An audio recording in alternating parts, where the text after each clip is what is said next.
Akkam jirtu daawwattoota keenyaa kan hordofaa jirtan kun OBN Internationalii guyyaa har'aa keessummaa maatii tokkoon as istiidiyootti afeeree jira. Biyya kanatti hojii uumuudhaan hawaasa tajaajilaatti kan isaan jiranii maal akka isaan hojjetanii fi gara fuulduraatti karoora maalii akka qaban waliin asitti mari'annaa hanga xumuraatti nu waliin turan afeerraa keenya.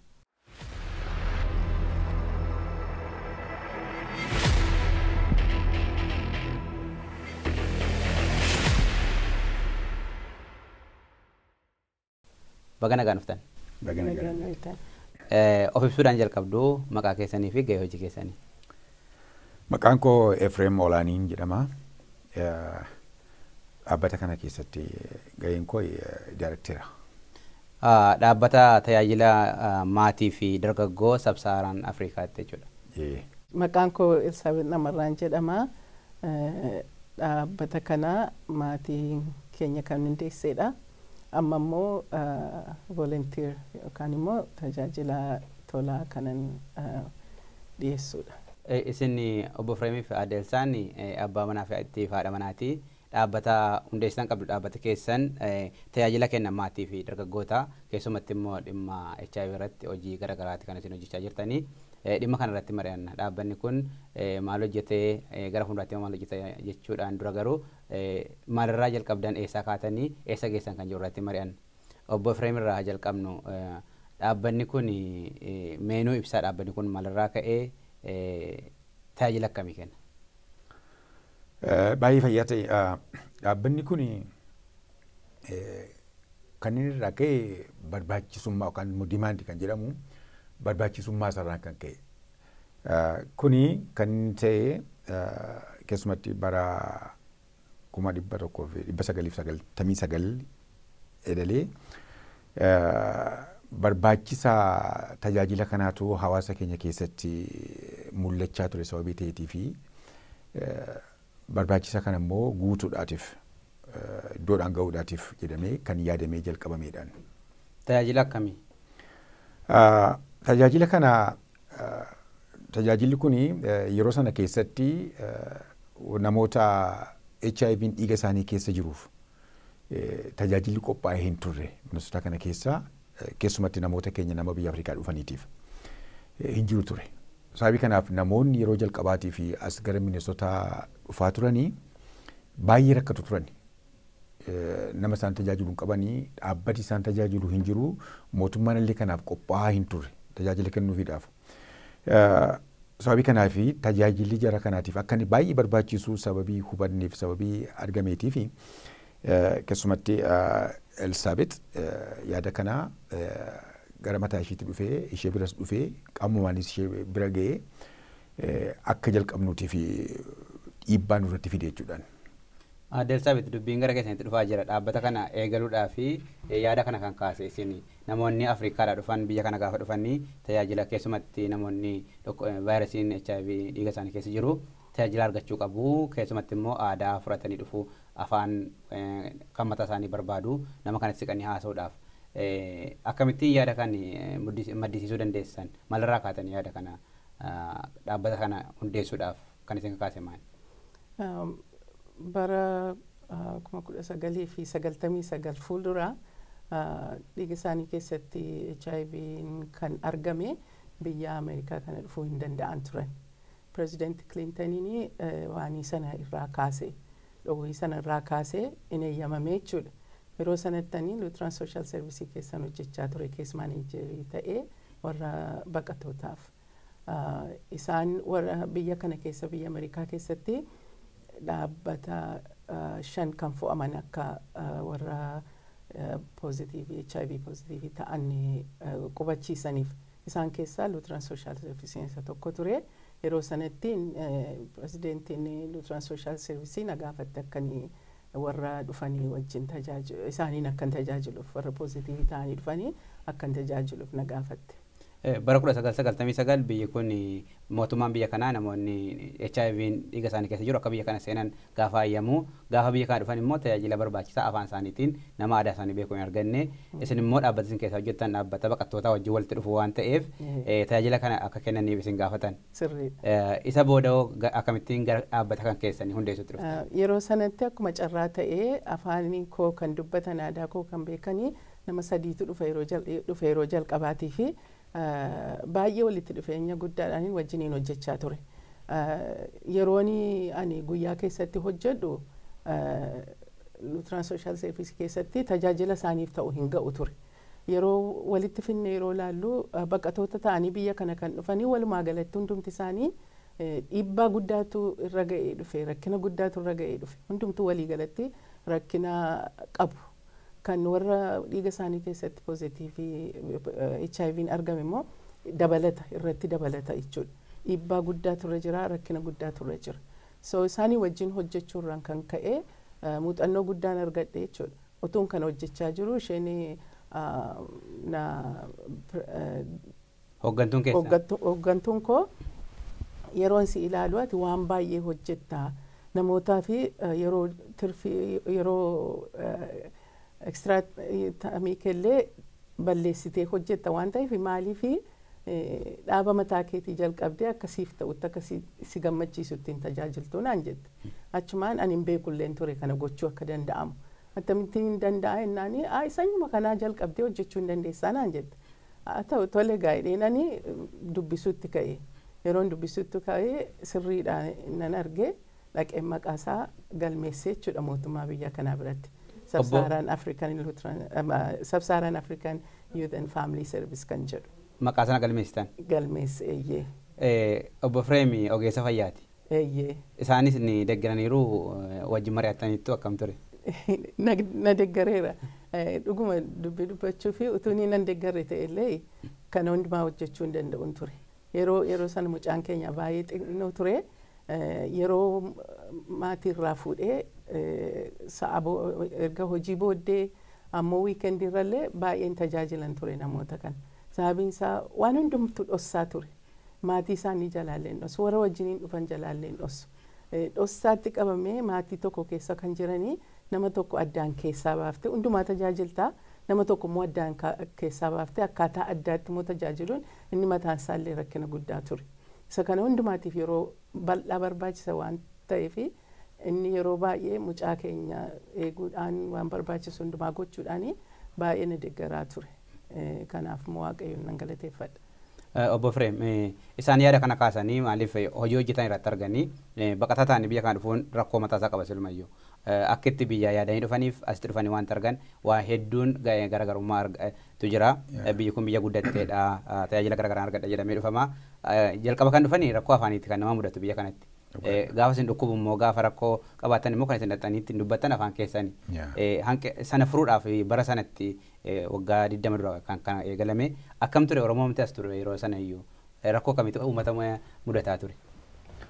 Yaa keessumatti yeroo sanas ta'u ammallee taanaani siistemii biyya kana baay'ee rakkisaadhaan keessumatti namni afaan hin beekne namni dubbisuu hin dandeenye siistemii biyya kanaa keessa darbee inshuraansii argachuu hin danda'u, mana qorichaa dhaquu hin danda'u, mana qorichaa dhaqillee akkamamuu hin danda'u. Rakkina guddaa ture yeroo sanas ammas taanaan kuni dhuguma baay'ee nu gaddisiisan. Sababii kanaatii fi utuma dhaaba kana hin jalqabiin fuuldurayyuu namoota akkasumaan baay'ee gargaaraa ture. Yeroo qabnutti namoota mana qorichaatti geessuudhaan duukaa dhannee afaan hiikuufiidhaan kammaa kana namni afaan hiikuun kilinikii hundumaadhaan jiru, hospitaala hundumaa keessa hin jiru yeroo sana namatu fudhatee dhaqa. Faamilii dhaqee namaa hiika. Kanaatiif namoota baay'ee gargaaraa ture karaa sanatti yeroo ta'u baay'ee rakkataa ture, baay'ee rakkina guddaa jira ture. Keessumatti immoo namooti HIV'n dhiiga isaanii keessa jiru namni duukaa dhaqee afaan hiikuuf hin danda'u. Sababiin isaa akka inni qaanii qaba waansaa, stigmaa qaba. Kanaatiif mana dhiisaniitu dhukkubsatanii du'u, dhukkuba isaaniitiin intinaa ta'u malee mana qorichaa dhaquudhaatii fi intinaa isaan qaban, mooraalii isaan qaban. Kanaaf warra akkanaa kana duukaa deemne illee ofuma keenyaati afaan hiiknee fi ofuma keenya dooktarii biraa beellama fuunee fi utuu faamiliin isaanii hin beekin, utuu hiriyaa, utuu durbiin isaanii, eessumii isaanii, adadaan isaanii hin beekin nutu akka abbaaf akka haadhaa ta'etu dhoksaadha sababii ta'eetiif waansaa namoota kan akkanatti gargaaraa turre jechuudhaan. Rakkina guddaa keessatti turan namooti keenya. Amma yeroo kana jennu namoota keenya yeroo jennu namoota biyya Itoophiyaa dhufan duwwaa miti. Namoota biyya Keeniyaa dhufan jiru, Taanzaaniyaa jiru, Zaambiyaadhaa kan dhufan jiru, Sudaanii kan dhufan jiru, Kaameruunii kan dhufan jiru, Naayijeeriyaadhaa kan dhufan jiru, hundi isaanii rakkina kana qabu. Jara kana hundumaa isin tajaajila kennaa? Jara kana hundumaadha. gara jalqabaatti gara namoota gara biyya 23-24 ta'an biyya Afrikaa Sab-Saaraa kan ta'an tajaajila keenya kan fudhachaa turan. Namoota akkanaa kana staafii baay'eetuun qabaatiin kana gargaaraa turre. Namoota kana hundumaa gargaaraa turre. Adeels jalqaba gaafa jalqabdanii hojii mataa keessanii qabdu, obbo Fireemis hojii qabdu, isinis hojii qabdu. Hojii keessan isa idilee dhiistanii hojii isa kana immoo akka itti dabalaataatti hojjechaa turtan. Incimuu hawaasaa fi tokkoffaa hawaasa jijjiirudha keessumatti namoota gara keenya dhufan irraa. Isin rakkisne haala sana keessatti. Baay'ee incima garuu waan tokko fedhii yoo qabaattee fi inuma argatta yeroo isaa. Yommuu fedhii hin qabdu ta'ee fi yeroo baay'ee illeetu qabdu hojjechuu hin dandeessu. Garuu fedhii guddaa waan qabnuu fi tajaajiluudhaaf namoota warra rakkina keessa jiran gargaaruudhaaf fedhii guddaa waan qabnuu fi yeroo keenya akkuma ta'utti mijeessinee gargaaraa turre jechuudha. Karaa faayinaanshaas maallaqaanis yeroodhaanis baasii nuyi baasaa turre baay'eedha, hedduudha dhugaa dubbii dubbachuuf. Gargaarsa tokkollee eessaayyuu utuu hin argatin. Garuu immoo sababii fedhii isaa qabnuuf gargaaruudhaaf sababii yeroo fedhii isaa waan qabaanneefiti nuu mijate jechuudha. Milkoofnee hojjennee rabbiin galanna ga'u amma yoonaayyuu tajaajilaa jirra. Yeroo gara jalqabaatti rakkina guddaa ture. Rakkinni kun immoo karaa faamiliis rakkinni tureera. Namoonni warri HIV'n dhiiga isaanii keessatti argame yeroo baay'een balaaleffamu. Garuu rakkinni kan isaanii duwwaa miti. Kan faamiliiti. Faamiliin ofirraa achi qaba. Faamilii wajjiniin nyaachuun barbaadu. Faamilii wajjiniin jiraachuun barbaadu. Faamiliin wajjiniin waan tokko gochuun barbaadu. Waan baay'eetu jira kan nu arginu. Kan nama ajaa'ibsiisu. Namni uumama isaatiin nama irratti waan akkasiin godha jennee kan hin yaadne kan irratti hojjetame namoota baay'ee kan nuyi tajaajilaa turre jiru. Kanarraan kan ka'e namni waan akkasiitti saaxilamuudhaaf akkamittiin fedhii godhata. Of baasee bakkeetti himuun rakkisaadha. Yeroo sanatti yeroo jalqabnetti maqaama HIV dha'uun illee baay'ee sodaachisaa ture. Nu illee yeroo dhandhee hawaasa keessatti waa'ee isaa dubbannu yeroo jalqabaa nan yaadadhaanii nan dhossan ture maaliif akka namoota walitti qabu. Calluma jedheen walitti dhufeenya jedheenanii namoota waama. Waamee dhaqee yeroo achi ga'u jalqaba yeroo afaan koo keessaa HIV'n bahu namoonni baay'een dhiisanii kan ba'an xinnoo miti. Barreeffamaan immoo barsiisa jennee kan nu qopheessine kan hiraa turre dhibba keessaatii harki 90 gaarbage keenii keessatti argina. Sababiinsa namoonni baatanii deemuun barbaadan. Amma garuu kun hundumtuu geddaramee utuma hin turin waggaa tokko waggaa lama keessatti namni hundumtuu information fudhachuu itti ka'e ammoo barbaadu itti ka'e jechuudha. Inni kun geddarama guddaadhallee geddarama guddaa fideera. Kanaafi waani baay'eetu jira. Stigmaan maal akka ta'e hin beeku. Loogii baay'eetu jira. Loogii kana hambisuudhaaf faamiliin hawaasni sadarkaa olaanaa irratti hojjechuu turre jira. Saaxila kana keessaa nama baasuudhaaf namni keenya kanatti akka hin galleef namoonni warri dhiiga isaanii keessatti kun argame bilisummaadhaan ba'anii dubbachuu akka danda'anii fi hawaasi loogii kana kaasuu turre jira. Obbo Fireem, namooti gara keessanitti dhufuu jalqaban yeroo kan waggoota 20 darbanii akkamittiin madaaltu? Waggoota jalqabaatiif namoonni tajaajila kana jaallatanii sodaa jiruuraas ba'anii dhufuu jalqaban yeroo jechuu hin danda'amaa si'ana? Loogiin kunii fi sodaan ammayyuu jira. Haa ta'uyyuu maleessaati waggoota darban kana keessatti nuti wanti nu gammachiisu jira. Wanti nu gammachiisu hundumaa caalaa isa kamii namoonni yeroo tokko sammuun isaanii yaadi isaanii ceephaamee namaa gadi of se'anii abdii dhabanii dhukkubsatanii qofaa ta'anii fira dhabanii hiriyaa dhabanii rakkachaa turanii kana keessaa ba'anii mana tamaariitti seenanii digirii isaanii argatanii mana bitatanii hundumaarra kan caalu immoo gaa kana booddee nuyi si'achi ijoolleellee dhala godhachuu hin dandeenyu. HIV dhiiga keenya keessa jira. Ijoollee malee hafne jedhanii abdii kan kutatanii qoricha ammayyaa kun illee erga dhufeeti booddee haadha manaallee fuudhanii ijoollee godhatanii maatii horatanii amma yeroo warra kana agarru dadhabbiin keenya sun hundumti nu baay'ee nu gammachiisa. Nu biratti kan dhalatan keessaati har'a ijoollee waggaa 16 kan ga'an jiru dhalatanii harka keenya irratti jechuudhaan abbaan isaatis dhukkuba kana qabaatan jechuudhaan har'a yeroo sana agarru ijoolleen tiineejarii yeroo ta'anii agarru baay'ee gammanna. Na ijoollee baay'eedha kan akka kanatti dhufanii namooti immoo yeroo isaan agartee jireenyi isaanii fooyya'ee fi darbee fi jireenya nagaa jiraatan yeroo agarru kana caalaa kan nu gammachiisu hin jiru. Hundumarra kan caalu immoo dhukkubni HIVdha akka duraan dubbatamaa ture miti. Duratti kan nuyi beeknu qara.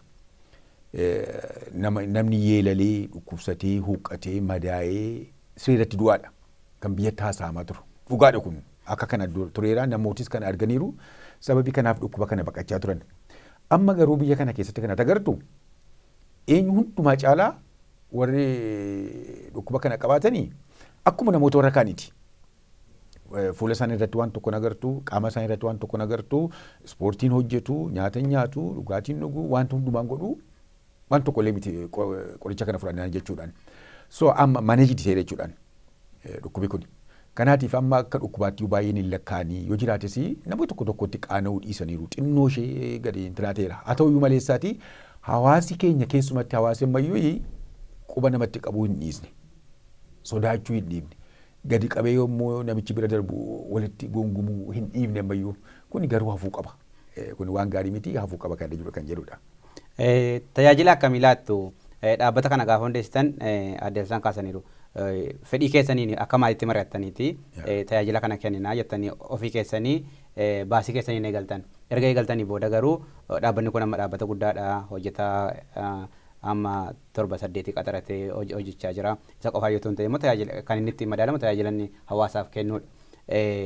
Tajaajila akkamii kennaa jirtu tajaajila kennitan keessatti immoo eenyutu isin gargaara? Amma tajaajilli keenya egaa yeroo jalqabne amma kana dhuguma tajaajiloota amma kennaa jirru kan hin hojjenne jennee miti kan jalqabne yeroo dhumaaf namoota rakkina keessaa baasuufiidhaafidha kan nu jalqabne. Namootumti rakkatiin utuu nuyi jirru maaliif rakkatu amma tokko gargaarraadha maleessaati tajaajila bal'aa guddaa akkanaa hojjenna kan jedhullee yaada keessa iyyuu hin turre. Haa ta'uyyuu maleessaa Waaqayyos nu gargaaree tajaajilichis bal'achaa adeeme guddachaa adeeme amma har'a tajaajila namoota kanaatiif akkuma tajaajila kan ittiin jalqaba duraa kan ittiin jalqabne namoota HIV dhiiga isaanii keessa jiran duwwaa nama gara biraatu hin dabaliin. Isaan duwwaadhaatii fi ji'atti walgahiin kan ta'u jira. Yeroo isaan walitti dhufanii mari'atanii walii wajjin nyaatanii dhuganii yaada walii hiiranii kun egaa isaaniitii fi faamiliidha isaan. Namni gara biraan hin dhufu, namni gara biraan hin beeku, iddoo isaas hin dubbannu, yeroo isaas namatti hin himnu, iddoo itti goonuus namatti hin himnu, amma hunaatti waggaa 20 kana guutu. Innaa namni kana beeku hin jiru.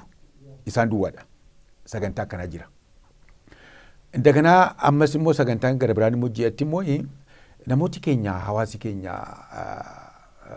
rakkina baay'ee keessa darbee dhufe keessumatti rifiujiin biyya namoota keenya immoo jedhu warra biyya Itoophiyaa duwwaa miti hubadhu ammas biyyoota saaraadha gadi saaraadha kan dhufan hundumaa na fakkeenyaaf walaaltee immoo warri Laayiberiyaa kuni siivil woorii keessa turanii warri Yugaandaan warri Ruwaandaa keessa turan maaloo turanii namoota adda addaatu ture rakkina baay'ee keessa turani an biyya keenyas akkasuma jiru miti biyya refugee kaampii keessa turanii dhufan na yaada baay'eetu sammuu isaanii keessa jira. Inni kun yeroo dhufe kan isaan rakkisu jira. Hirriba kan dhaban jiru. Kaan immoo maatiin garaagara faca'ee inni kaan biyyatti hafee inni kaan addana dhufee kan yaaddaan jiru.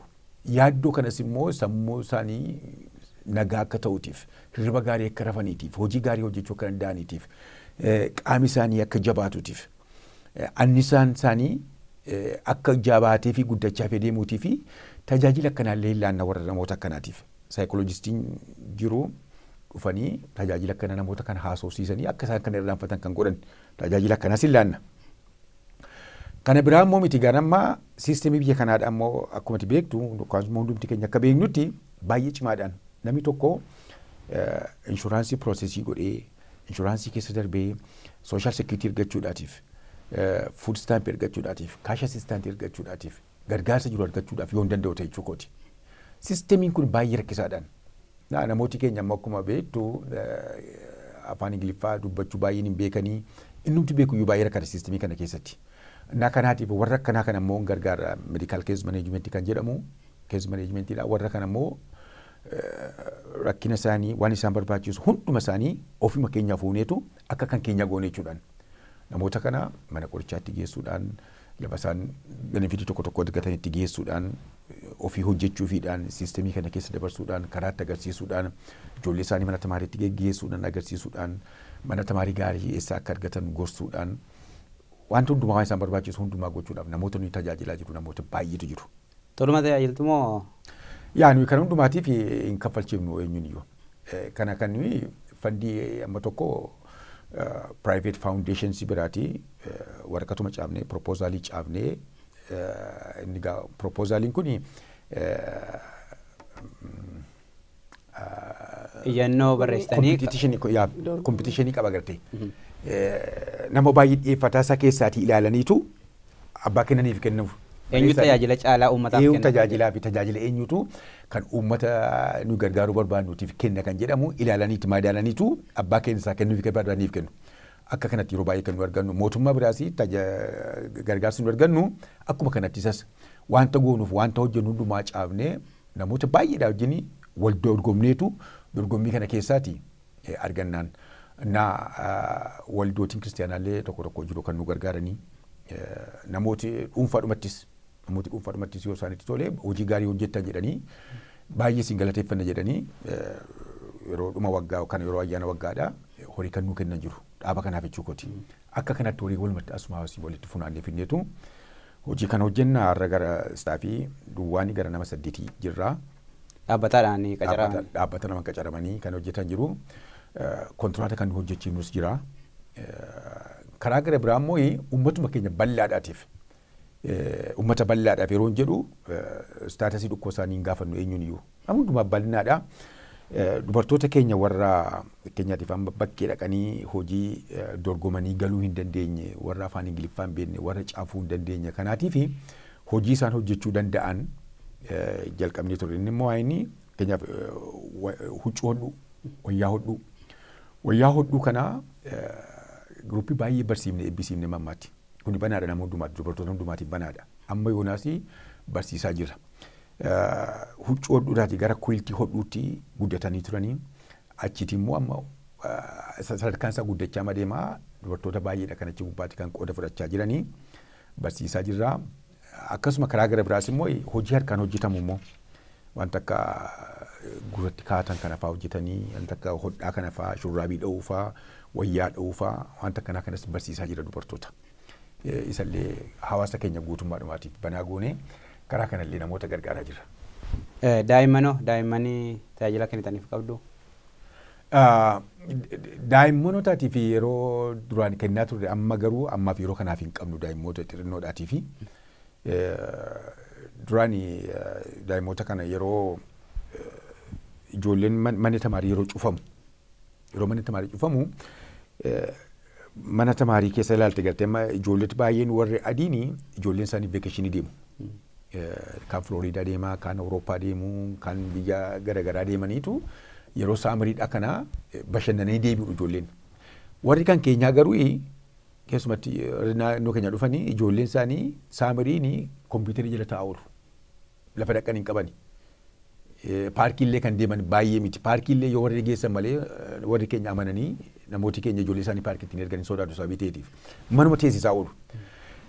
Yeroo manni tamaarii banamu Septeembariitti yeroo dhaqanii ijoolleen odeeffannoo walitti fidu.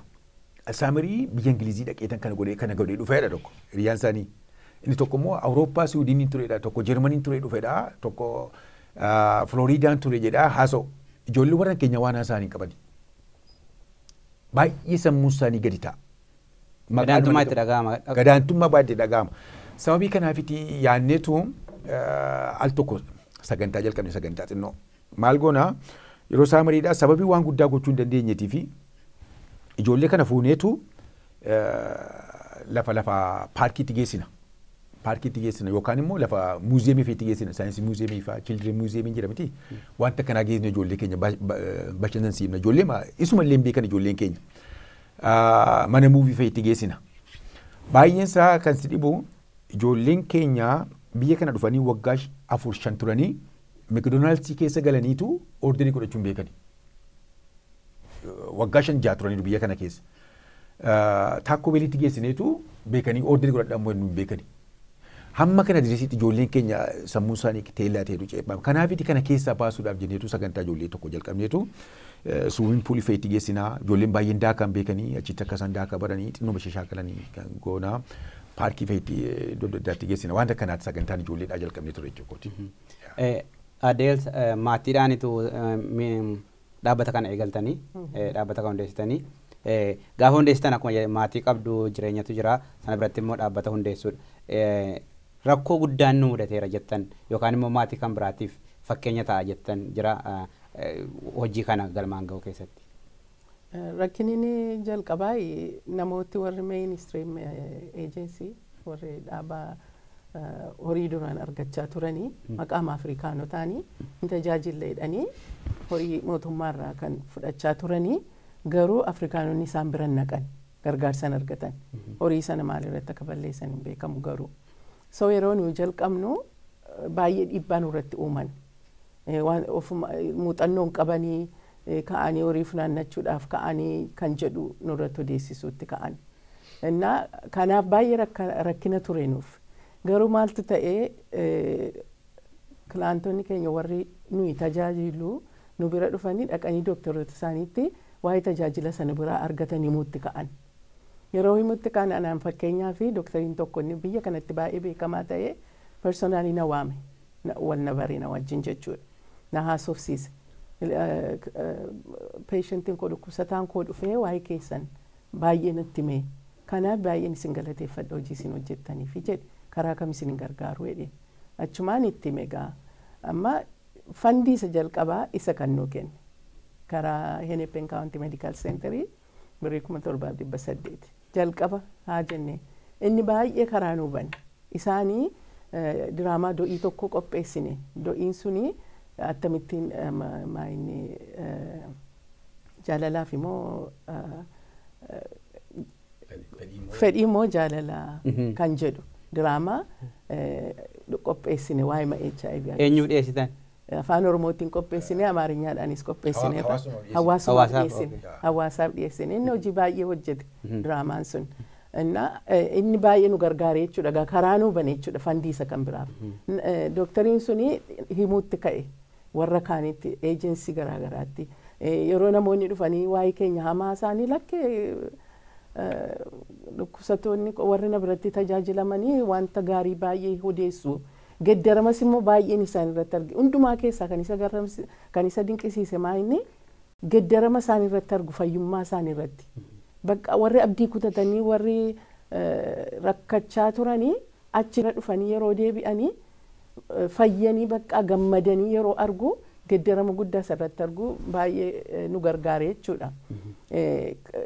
Efreemin maqaa dha'ee ture garuu caalaatti namoota warra HIV'n keessa dhiiga isaanii keessatti argameef tajaajila inni guddaan kennaa turre emotional and spiritual support isa jalqabni 2003 jalqabni. Sammuu namootaa akkaataa namootaa. Sammuu namootaa fi yaada namootaa kan deeggaru jechuudha. Ijaaruu. Kan ijaaru.